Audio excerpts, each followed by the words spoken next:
Mirdita, vëllezër dhe motra shqiptare kudo ku jemi. Sot kemi marrë rrugën dhe kemi ardhur në qytetin e bukur të Nurebergut. Nuk ka si të ndodhi ndryshe. Me një nga miqtë e mi më të mirë, Mosa Roni, me Buzi Qeshjen. Dhe sot jemi me doktor Kristin, i cili është nga qyteti i bukur i Beradit, por me 10 vite eksperiencë në Gjermani dhe jemi në Nureberg. Doktor, Përshëndetje Dajo, shumë faleminderit për ftesën. Respekt e miku. Mirë se erdhën në qytetin tonë të bukur. Faleminderit Kristi, unë të uroj një punë të mbarë.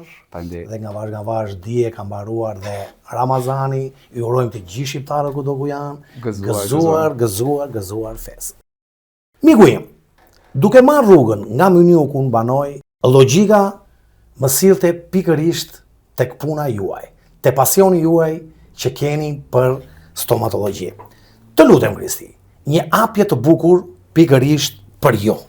Patjetër. Sot kemi një histori që tregon se si një rrugëtim nga një qytet i vogël mund të çojë drejt suksesit, një nga vendet më të zhvilluara të Europës, nga Berati në Gjermani, nga një student i vendosur të ndërtojë të ardhmen e tij jashtë vendit, deri te një stomatolog që drejton klinikën e tij dentare në qytetin e Nurebergut. Dhe kujdeset çdo ditë për buzëqeshjen e shumë pacientëve. Në këtë episod do të flasim për gjithçka, për rrugën drejt suksesit, për sfidat e jetës dhe studimet në Gjermani, për profesionin e stomatologut dhe për disa të vërteta që shumë njerëz nuk i dinë për shëndetin e dhëmbëve. Sot me ne është një profesionist i vërtet që ka ndërtuar karrierën e tij me shumë punë, disiplinë dhe pasion. I ftuar jon në këtë podcast është pikërisht doktor Kristi Prendi. Mirë se erdhe në podcastin e Dajos. Dajo, shumë faleminderit për prezantimin. Rrugëtimi im në Gjermani si çdo emigrant tjetër nuk ka qenë i lehtë as pak. Po. Quhem Kristian Prendi, Po. siç më prezantoi Dajoa. Po. Vi nga Berati. Kam 14 vjet në Gjermani. Rrugëtimi filloi aty ku banon dhe ti tashmë në Myni. Në Myni, në qytetin e bukur Myniut, ju keni mbaruar dhe shkollën aty mos gaboj, nivelin e gjuhës. Nivelin e gjuhës, e bëra në Myni 1 vit e gjys, si gjithë shqiptarët, përpara se të aplikoja për në universitet në Gjermani. Numri ka qenë i kufizuar për vendet e universitetit në Gjermani, lejoheshin vetëm 2 huaj, vazhdon edhe sot e kësaj dite kështu. Me shumë fat, mund të them kështu, që arrita që të merrja një vend në qytetin e Erlangenit, që është edhe një universitet elitar në të gjithë Europën. Ka qenë plot me sfida, plot me ulje, me ngritje si gjithmonë. Po tani në moshën 33 vjeçare që arrita që ta kryeja universitetin, ta mbaroja universitetin, të mbaroja edhe prezantimin e tezës time për doktor shkencas që e mbrova në Gjermani gjithashtu në Erlangen. Edhe prej një viti thuajse kam hapur klinikën time në Nuremberg që praktikoj degën e bukur të stomatologjisë. Edhe një herë miku im, nuk ka se të ndodhi ndryshe, jemi pikërisht me banerin gjigant që kemi të gjitha gjërat që na bën babuçi, doktori, ja ku jemi dhe adresën tonë, ja ku kemi. Doktor, miku im, ne kemi bërë disa pyetje të bukura, të mira, të qeta, të lehta, shumë tradicionale për të kuptuar vëllezërit dhe motrat tona shqiptare që ndodhen në zonën e Bavarisë. Është një njeri o popodhemi, o popodëmballa, kujdes, andej këte. Dhe Dajo, bashkë me gjithë stafin e vet, ka bërë disa pyetje put, qet, pa stres. E fillojmë me pyetjen e parë. Pse kaq shumë njerëz kanë frikë nga dentisti, doktor? Trauma ose frika ka filluar që në moshën e fëmijërisë, kur pacientët vegjël kanë shkuar me prindërit e tyre me dhimbje tek dentisti dhe procedurat atëherë në kohë përpara kanë qenë pa doreza, pa mbrojtjen e gojës, pa asnjë gjë, edhe ndërkohë që prindërit i kanë mbajtur fëmijët peng te poltroni, peng te poltroni që dentistët të kryente punën. Që atëherë ka filluar trauma e pacientëve të vegjël dhe kanë frikë deri në moshën më të lartë që të vinte dentisti, edhe vinte dentisti vetëm kur kanë dhimbje. Edhe atëherë është tepër vonë që neve t'ja marrim dhimbjen pa i shkaktuar dhimbjen njëkohësisht. Shumë saktë miku im. Cili është gabimi më i madh që bëjnë njerëzit çdo ditë me dhëmbët e tyre, doktor? Po, duke filluar nga Larja dhëmbëve, shumica... Do më thënë mëngjesi kur ne çohemi, po. Edhe darka që është më e rëndësishme. Më e rëndësishme, po. Më se mëngjesi, sepse trupi jonë është në nivel të stakuar, mund ta themi që flegjum, Po. nuk prodhon përshtym, Po. Përshtyma nuk i shplan dhëmbët, dhe Po. diçka që kemi ngrënë gjitet e dhëmbët dhe shkakton karjes, do të thënë vrimat tek dhëmbët. Vrimat e dhëmbëve. Dhe me stilin tënd, çfarë do t'i themi pak a shumë çunave si të veprojmë në këto raste? Se s'bën e para 2 herë në ditë larja dhëmbëve, 2 minuta gjatë, Po. pe dentar që është Po. duhet të jetë një se s'bën në klinikën në higjienën orale, Po. edhe kontrolli tek mjeku dhëmbëve. Patjetër, ë? Patjetër. 2 herë në vit edhe mos ketë asgjë. Doktor, jemi në Gjermani, jam në Baushtell, të lutem, si veprohet për të ardhur tek ty?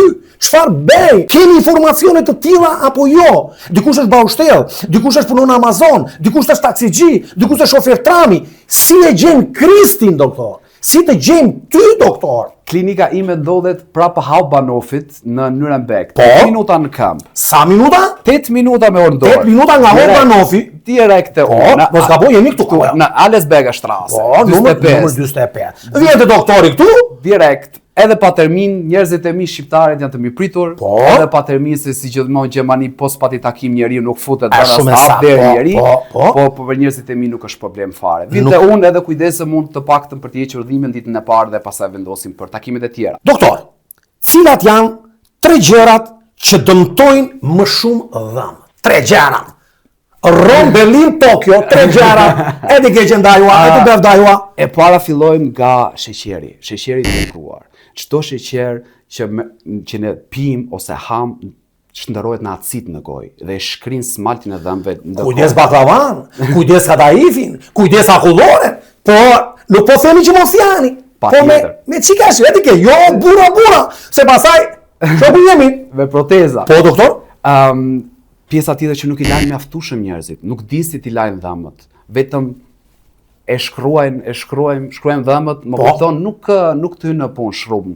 Edhe e treta në vitet e tij si mjaftueshëm. Vitet e tij si vetëm kur ka dhimbje. Sa pacientë e mi thonë unë vi vetëm kur kanë dhimbje. Ajo është gabim. Hajde përpara se të kesh dhimbje që mund ta ndalojmë dhimbjen. Pjesën që të shkojë deri te dhimbja. Mund të kemi procedurat tona që mund të bëjmë një mbushje përpara se ta heqim dhëmbin, ose të bëjmë një heqje nervi përpara se ta heqim dhëmbin. Se kur vjen te unë me dhëmbë të shkatruar s'kam çfarë të bëj asun. Me pak fjalë, domethënë, në momentin kur kemi një problem me dhëmbin, hajde te doktori që neve të japim ato formulat tona me një mbushje që mos të marrim rastin e fundit që ta heqim. E vërtet. Domethënë, heqja s'duhet të ndodhi, me sa kuptojun. Është gjëna. Se problemi është shumë asaj. Po, sa vjen shtohet pagesa. E du befsha, të kjetja se brekot ka pasaj e driti, e du befsha.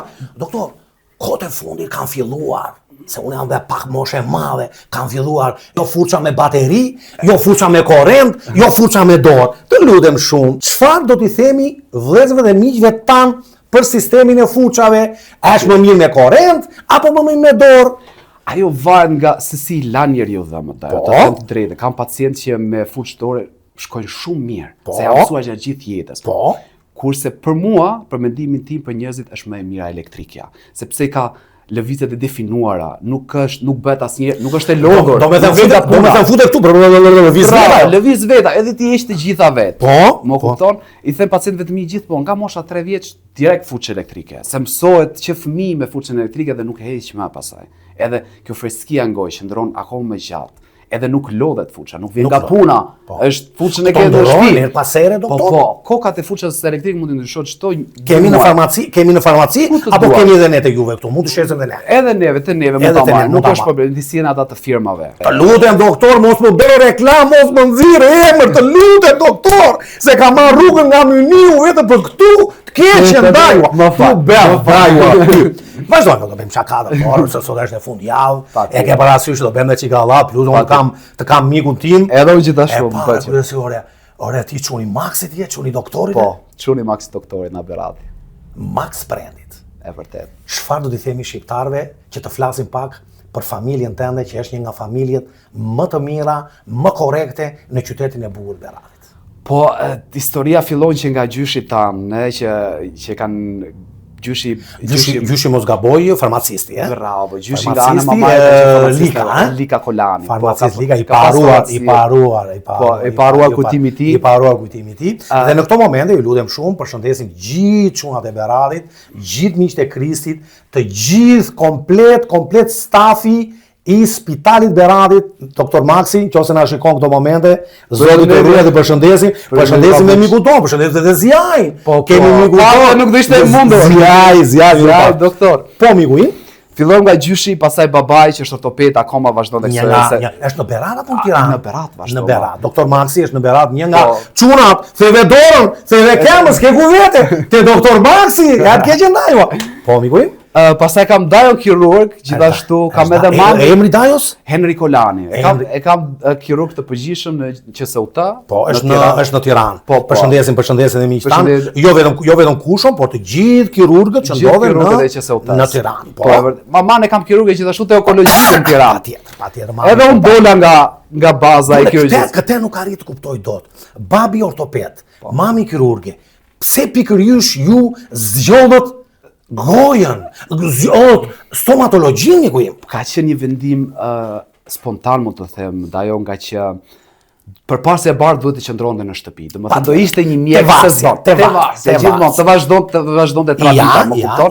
Po kam qenë dhe jam akoma një njeri jo shumë i teorisë. Edhe mjekësia është më shumë teori. Me sa kuptoj unë, doktor, më fal, ti je me prakticitetin amerikan. Ti ke qenë praktika. Nga mënyra në mëngjes që ne erdhëm sot me stafin tim, domethënë ti ishe shumë praktik. Dhe kjo lë shumë forcë tek ty. Dhe te puna e përditshme, mos gaboj. E vërtet. Edhe unë adhuroj të bëj me duar të prek, të ndiej mënyrën taktile të gjërave, edhe prandaj vendosa degën e stomatologjisë. Edhe buzëqeshja normalisht, si mund të them, është kartë vizita e çdo njeriu.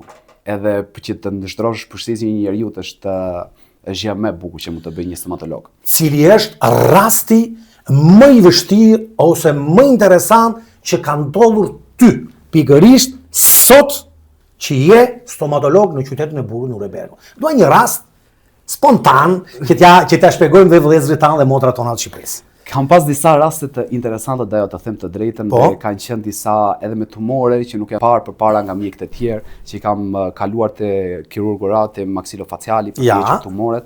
Por më interesanti ka qenë tek një azil plesh, se ndërkohë që punoj në klinikën time që merrem përditje me pacientët. Stop, duke u futur tek stili juaj, ju tashmë e dini. Unë se gazetar, para se të vit marrë një intervistë dhe para të bëj një podcast, ka dhe që ku si ju shtek. Mos gaboj, një tip informacioni që kam marrë unë, që juve punoni ose e keni një ditë të caktuar në një azil në Gjermani, mos gaboj këtu në Ureberg, janë 120-150 pleq, mos gaboj. Të lutem shumë, pikërisht aty ka ndodhur kjo gjë? E vërtet aty ka ndodhur. Ka qenë një paciente me afërsi të kufizuara, mund ta them. Nuk ishte dhënë fare, prej shumë vitesh. Por që ishte në gjendje që të komunikonte me mua, më tha po dua dhëm të rinj. Edhe ndryshuam buzëqeshjen dhe cilësinë e jetës, ndërkohë që erdhi në klinikën time që i bëm 2 proteza dhe sipër dhe poshtë teleskopike të dyja. Edhe është më e lumtur edhe që më ka bërë ditën atë ditë. Sot për sot, edhe ka qenë rasti më i veçantë që edhe vajzat e mia kishin lot në sy kur doli ajo nga ekipi dhe stafi kur doli nga klinika juaj. E vërtet. Edhe ndërkohë si puna e kësaj ka shumë të azili pleqjve se nuk shkojnë njerëzit që ose mjekët që ta kontrollojnë pacientët. Me një fjalë të vetme, atyre prindërve që janë në azil, çfarë mund t'i themi? Mund të themi vetëm një gjë, Dajo. Që ka nevojë për kujdesje. Ka nevojë për mirëkuptim dhe ka nevojë për kohë që njerëzit të marrin kohë që të kujdesen për ta. Se ata në fund të kësaj dite njerëz janë. Miku im, pacientët shqiptar apo gjerman, kush ka më shumë frikë te dera jote të keqe ndajua? Se dera jote kur rrua këtu brenda me 12 punëtore e me 7 salla. Kush ka më frikë kur troket e Kristi, shqiptarët apo gjermanët? Të them të drejtën, Dajo, kam shumë pacientë gjermanë gjithashtu që kanë frikë. Kanë frikë, Po pjesa drastike janë shqiptarët. Se janë keq trajtuar nga mjekët tanë, jo mjekët e rinj, nuk dua të paragjykojnë, atë keq ndaj. Aspak, mjekët e rinj kanë ndryshuar metodat. Bravo, kanë ndryshuar metodat, teknologjia ka avancuar gjithashtu, mjekët janë bërë më të aftë, kujdes, kanë më shumë përvojë edhe më shumë gedul, kanë më shumë kuptim edhe për njerëzit, marrin më shumë kohë. Se sa ka qenë atëherë. Domethënë bën një bashkëbizedim pikërisht me pacientin. Përpara që duhet të krijojë një vetë besim midis pacientit edhe stomatologut përpara se të bëhet diçka kirurgjikale ose rregullimin e dhëmbëve. Edhe pjesa e shqiptarëve drastike që vinë te unë janë me të vërtetë artisti sepse janë keq trajtuar përpara në vitet përpara. Të kuptoj shumë mirë, miku im, sa ndikojnë ushqimet dhe pijet në shëndetin e dhëmbëve në mënyrë katastrofale.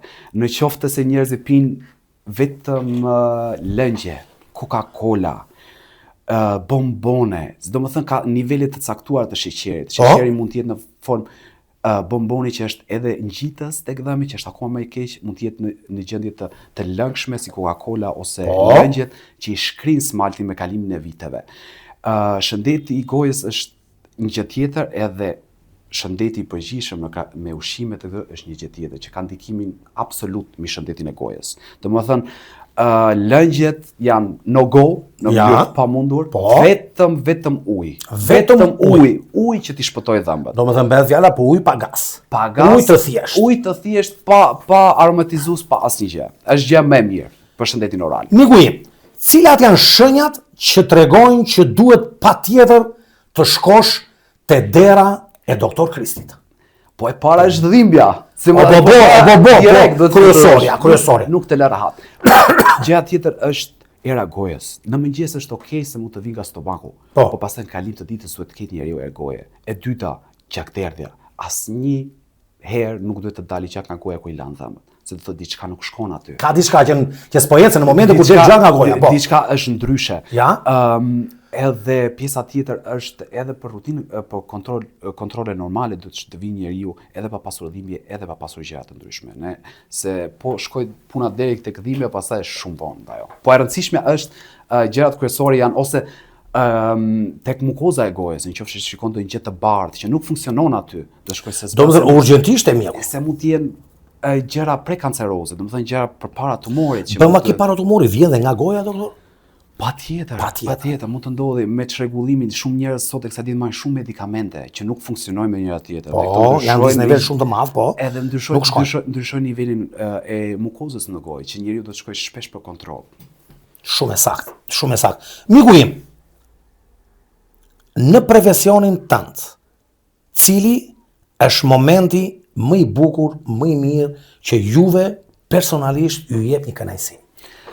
Dajori që unë bëj të gjitha rutinat nga e të zheja në klinikën time, por gjë që bëjmë më shumë pasion është potetika. Potetika është dega e stomatologjisë që ndrysh vende e protezave, i ndryshon komplet. Edhe një herë, për ju shqiptar, që nuk e dini fjalën pototik, polotik, ju a shpjegon doktor Kristi.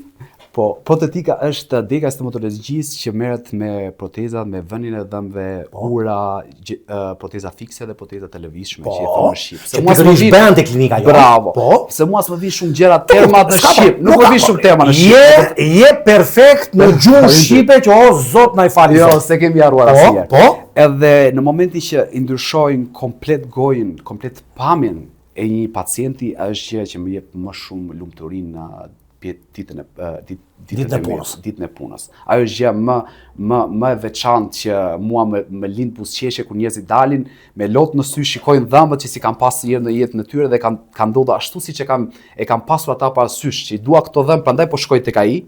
Edhe ka ndodhur kështu, ajo më jep kënaqësi më të madhe të punës. Njëkohësisht që nuk është vetëm detyra ime, po edhe detyra e laboratorëve dentar që punoj unë, që më japin punët më të bukura, të mundshme.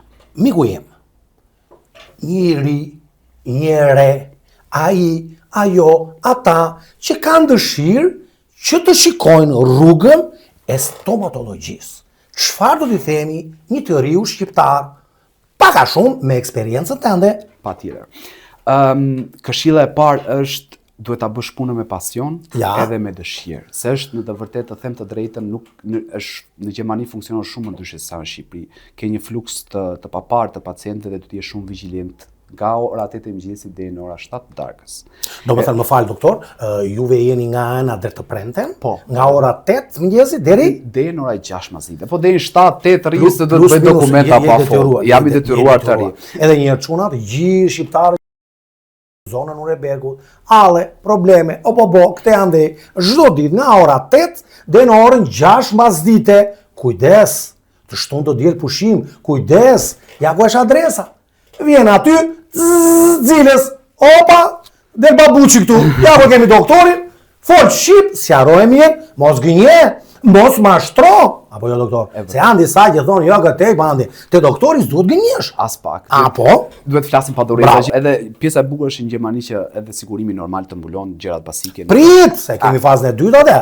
Doktor, jam kurios, mos kur, në qoftë se jeri shqiptar në orën 12 të natës, 1 mëngjesit, se shikoj her pas here, kam probleme me dhemdhe. Kam mundësi të japësh informacion si mund të veproj? Për shembull, në orën 2 të mëngjesit, do bobo mballa. Si veprojmë, doktor? Ka kudo në Nuremberg edhe në Bavari, kudo. Po, në zonën e Bavarisë, po, ja, në çdo shtep gjermanisë. Çdo shtep gjermanisë, edhe klinika 24 orë, që janë të specializuar për të ndihmuar njerëzit që kanë dhimbje. Po. Edhe çdo stomatolog në Gjermani që ka klinikën e tij është i detyruar të marrë njerëzit që kanë dhimbje. I detyruar, edhe po të jetë plotaj, po të ketë 100 veta në ditë, prap duhet i marrë ata. Është detyruar. Është detyruar me ligj, ta thotë shteti gjerman. Po. Më kupton dhe mund të shikojnë në internet, Po. dhimbjet e dhëmbit, Zahnschmerzen, 24 Stunden, Zahnklinik, ka kudo që mund të shkojë njeriu për të hequr dhimbje të paktën. Pastaj duhet të shkojë tek mjeku familjes nëse ka dikë, stomatologun e familjes, ose mund të shkojë vazhdoj të shkojë te rutinat e njëjta klinikë që ka qenë atje.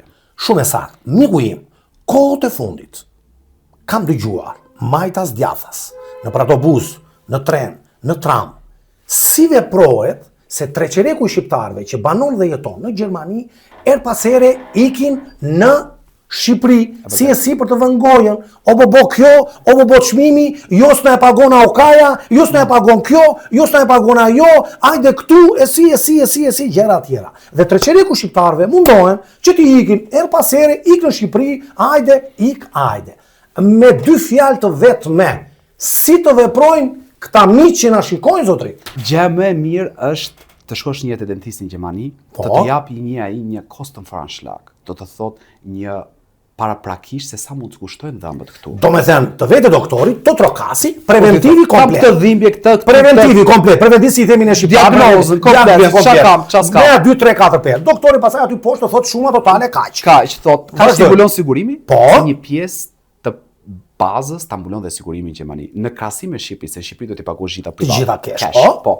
Kurse këtu të mbulon një pjesë sigurimi, normalisht nuk mund të krahasohen çmimet në Gjermani me çmimet në Shqipëri. Po. Se edhe nivelet e rrogave janë shumë ndryshe, nuk mund ta krahasosh. Patjetër, doktor. Edhe un kam pacientë mi që i them gjithashtu, kur është shumë e shtrenjtë këtu në Gjermani, më mirë bëje poshtë, e them me gjithë shpirt, më kupton? Po. Por ata të paktën vinë një herë këtu, konsultojnë me mua, shiko sa bën këtu, bën kaq që them, okay, nuk ma mban xhepi, do i bëj andej. Rrugë të mbar. Do më thënë edhe një herë, vëllezër dhe motra shqiptare, para se të kesh një problem me dhëmballët, me dhemët, do t'i vesh të reja, maskarina, shejtan, e të birë, vjen te doktori, te kjo adresë në Nuremberg, vjen mirë e bukur, i shikon doktori, t'i jep një tip preventimi, t'i jep shumën totale poshtë, miku im, ben kaq lek, t'i intereson? Po jo. Në qoftë t'i intereson, bujru, në qoftë nuk t'i intereson, rrugë të mbar, t'i jep doktori një kafe të mirë, se kemi kafe të mirë të brenda, dhe i ikën, apo jo miku im? E vërtet, më shumë se e vërtet. Apo jo? Nuk lidhim njeri këtu me zinxhir. Po, në një fjali, cili është sekreti për dhëmët e shëndetshme, gjithë jetën që dajua do të jetoj? Ushqim sa më i shëndetshëm, 1, 2 herë në ditë të lash dhëmbët, 3, edhe ky është sekreti që ja them vetë pacientëve të mi më të mirë. Laj dhëmbët, mos e shplak gojen nga kolinosi. Lërçi kolinos në gojë, që ta thithje dhëmbi për gjatë darkës, për shembull. Edhe një herë çuna morë vesh apo jo? Do t'i lash dhëmët, mos la bëma gërgërgëre. Jo, lë pak këtu. Et ke qendra jo. Lë pak këtu. Se nuk vjen goja, mos kimi na. Kujdes, edhe ju qani qep, edhe urdhra. Qani edhe qofte të rrugë Kavajës, ose qani kebab këtu. Lë pa kolinos. Apo jo, doktor? E vërtet. Ti forcon ta më shumë. Miku im, çfarë do t'i themi shqiptarëve për këtë mbyllje të podcastit dhe kënaqësi shumë e madhe që kishim sot pikërisht me ju. Kënaqësia ishte imja dajo. Faleminderit miku im. Çfarë do t'i themi shqiptarëve me 2 fjalë të vetme? Shqiptarëve do t'i them shokëve e shoqëve që kanë të njëjtin moshë si unë, që kanë qejf të ndjekin profesionin e stomatologjisë, profesion shumë i bukur. Po. Që do shumë pasion dhe shumë dedikim. Ja. Mos ta humbin kur motivimin që ta çojnë deri në fund degën e stomatologjisë, të dalin stomatolog në fund të ditës. Dhe për njerëzit e tjerë Shkoni për kontroll, 2 herë në vit tek stomatologu, nuk keni çat humni për më tepër nëse jeni këtu në Gjermani që jeni të siguruar. Po. Ti mbulon dhe sigurimit të kontrollet. Po. Është gjuna ta lini vetet pas dorë. Shëndeti i gojës është shëndeti i gjithë trupit. Unë them gjithmonë, goja është dera e trupit, se çdo gjë që ham futet këtu. Po, domethënë pika kulminante, domethënë e jetës së jemi këtu. Direkt. Çfarë bërash këtu? Opa, po në momentin kur ti je cop tu çfarë do bën? E vërtet. Edhe tjetra doktor. Ora kot po pyes. Më thoj. Gjithë ky çuni i bukur. Ora beqari edhe apo çfarë si është puna jote? Martohem këtë vit keqen. Martohem këtë vit, kam nuse nga tushia, martohem këtë vit. Edhe një herë miku im, se bëjmë çik shaka. Doktori me një moshë mesatare mbi 30, 33. Mos gaboj. Së shpejti kemi një dasëm bashortën e ka doktoresh, e ka turke dhe i përshëndesim të gjithë vëllezërit e motrat tona turke, gjithmonë një bashkëpunim i madh, ju tashmë dini, jo vetëm në fushën e mjekësisë, por kudo. Dhe në shtator mos gaboj ka marrë vesh që kemi dasëm. Shpërthen dasma po. Më morën në telefon nga Berati. Ku do bëja dasma doktor? Dasma do ta bëj, të them të vërtet, do ta bëj këtu në Gjermani në Nuremberg. Do bëja dasma këtu. Po, sepse siç jam fëmijë vetëm, nuk kam shumë familjen. Po. Familja ime gjithë do vi këtu. Do ta festojmë këtu. Vajza është në Nurembergu. Po. Është me origjinë turke, por rritur në Gjermani. Edhe ka shumicën e familjes këtu, kështu që na bie më mirë ta bëjmë këtu në Gjermani. Po. Plus, të them të drejtën, ndajo kam 14 vjet në Gjermani edhe është jeta ime dhe është shtëpia ime me pak fjalë. Shtëpia jote. Doktor, kënaqësi që ishim bashkë, shumë faleminderit për një këtë pritje madhështore që më ke bërë. Me gjithë zemër. Me super staff që ke, me super staff dhe nuk më the, nga e staffi doktor? O, staffin e kam multikulturor. Mix. Kam një mjekë kam nga Greqia, edhe ndihmëse nga Greqia. Kam 4-5 ndihmëse greke. Po. Kam 4-5 ndihmëse gjermane. Po. Shqiptari vetëm jam unë. Do më thënë përgjithësi 12 veta i kam nga Turqia, Greqia, Shqipëria që jam vetu, edhe Greqia gjithashtu. Miku im, kënaqësi që ishim bashkë, shumë faleminderit për gjithë. Zoti rrit. Gjithashtu da. Edhe një herë miqtë mi, sot ishim në Nuremberg, te një nga miqtë mi më të mirë, te doktor Kristi, të gjithë shqiptarët që ndodhen jo vetëm në Nuremberg, po dhe në rrethina, kemi probleme, çek, ja ku jemi këtu. Ja goja këtu, ja kjo këtu, prit, mos e dërë, prit keqe. Ja ku jemi dhe adresa këtu. Ju përshëndesim dhe vetëm barë. Faleminderit.